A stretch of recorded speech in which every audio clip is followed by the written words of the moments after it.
I'm Lauren with Pack Hacker, and in this video we're taking a detailed look at the Trakke Eigg Sling, which I've been testing for the last 2 weeks. Let's dive in.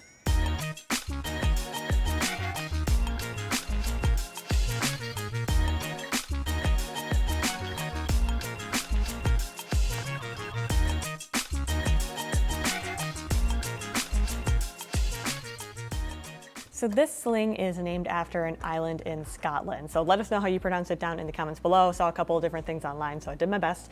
But with this here Trakke, we see it's a very similar design across all of their bags, and this definitely falls within that. So we have this little Trakke patch on the front here, and this is their logo now is in patch format so that you can remove this if you want to and add your own patch, add a little of your own personality and flair. I personally like their logo, so I just leave this on, but you could swap it if you want to. This is made with their dry wax canvas, which is something that we see a lot on many of their bags in a bunch of different colors. And what I like about this is that it holds up really well. You can see that it's developing a little bit of a patina, just where like all of my gear is frequently stored in there. But that's really one of the perks of wax canvas and one of the reasons why you would potentially want to get it in the first place anyway. But we do have really decent weatherproofing on this. We have the YKK AquaGuard style zippers on the outside as well. So I had no issues with inclement weather or anything being a problem. One of the things that I didn't love though was the zipper pulls here. We see these metal rings a lot with Trakke. This is kind of their signature, but they're really jingly jangly. So I'm gonna shake it around a little bit. And you can hear that it just makes a ton of noise. So one of the things that I ended up doing was just sort of unzipping the zippers so that they had a little bit of distance between them. And they're still loud, but they're a little bit quieter because they weren't at least banging against each other.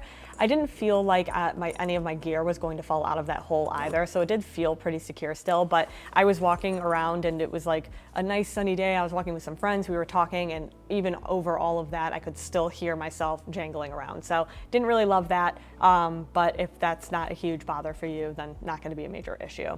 One of the things I do love about this bag though is that it holds its structure really well. So I don't have this thing completely packed out, but you can see it's holding its shape. So that's really nice so that you don't feel like you have to put a lot of stuff in here just to make it look nice and rounded. It holds its aesthetic pretty well all throughout the day. The harness system is pretty simple. We just have a cotton webbing strap all around here. It's just one singular loop. You can see, I'll bring it up a little closer to camera. You can see it's just it's kind of fuzzy looking almost. It does have a decent amount of structure to it. I would say that it's not overly soft, but even with a tank top or something, it wasn't uncomfortable. So I didn't have any issues with that. I also didn't really feel like I needed any padding or anything.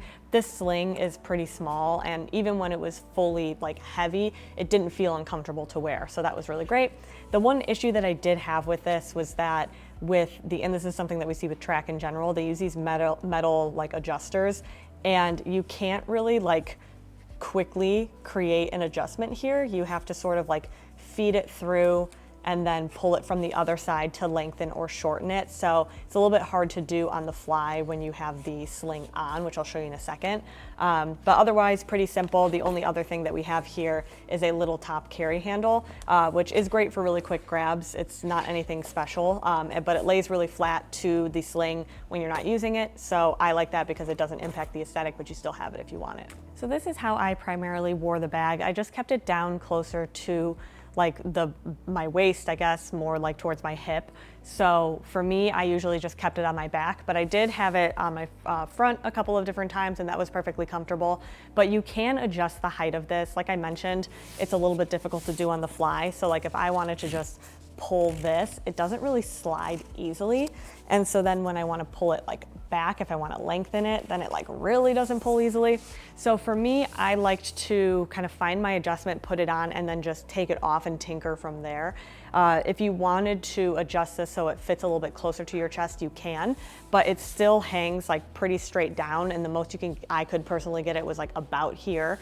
So I think this is something that really thrives more as a side kind of satchel bag.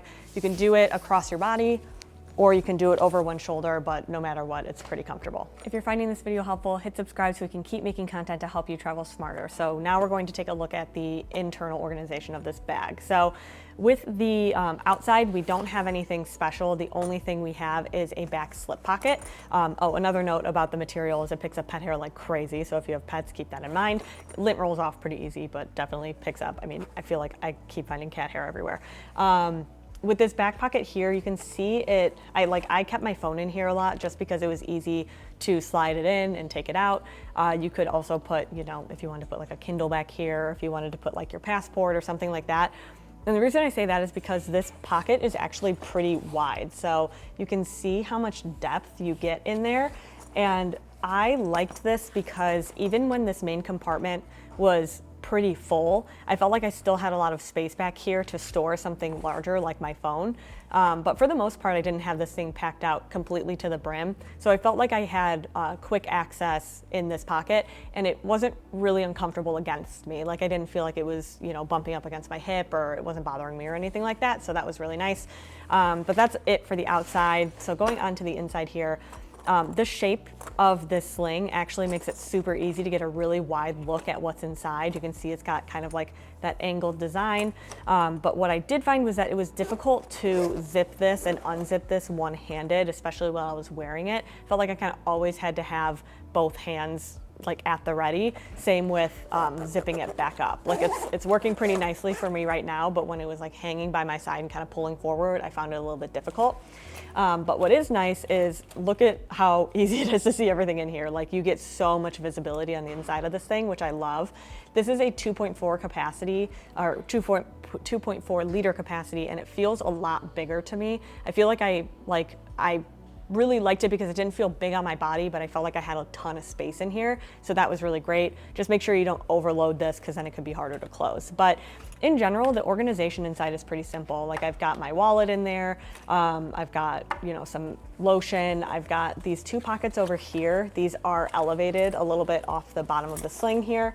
So it's not falling all the way down to the bottom, but this is where I put small things. Like I've got eye drops here, I've got chapstick, and then on the other side, I've got my AirPods. So that was really great. I mean, I did, between like these three items, I didn't have space for like this little thing of hand cream. So it's not like endless space in here, but it was just nice to have that. You also have this back slip pocket, which does fit a Kindle. It's a little bit snug, so definitely something to keep in mind. Like I mentioned, though, you could just shove it in this back pocket if that's something that interests you as well, or you could just leave it outside. Like there is a good amount of space there, especially if you have a case, like there's no risk of scratching or anything. Or sometimes I would put my phone back here as well, so that was pretty nice. And then we have a zippered pocket on the front here. This interior liner is also like a dry wax canvas, but this is actually, I went to a bunch of garage sales this weekend and I just shoved my cash in here. And it was really nice because when I was out and about, I can just open up the sling and unzip this pocket and like quickly grab a couple bills to pay, versus going into my wallet where everything was folded up and then I'd have to grab some bills out of there. But that was nice, and it especially would come in handy if you're international traveling, because somewhere like when I was in Thailand, we had a lot of cash. I always had to have cash on hand, but it didn't necessarily fit in a wallet this size. So it was nice to have like the sling I was using had a designated pocket like this, and it was really good to keep the cash in there. So you can see it fits in pretty nicely. And then we also have a little carabiner key hook, which keeps it nice and easy to access. I was able to unlock my door, even with as short as this key leash is, I was able to unlock my door with my key still attached. So that was always very nice. The disadvantage is that the way that this is shaped, like it's so thick on that side there, that I wasn't able to just slip a single key on. I don't know if my keys maybe were just too thick or something like that, but you're probably going to need some sort of a jump ring in order to make that work. But overall, I feel like I had a ton of space in this sling considering how small it is. And it was really great because, it looked good no matter what was inside of it. And I don't carry that much every day, so it still looked pretty solid. So there you have it, the Trakke Eigg Sling. Thanks for keeping it here at Pack Hacker, your guide to smart travel, and we'll see you in the next one.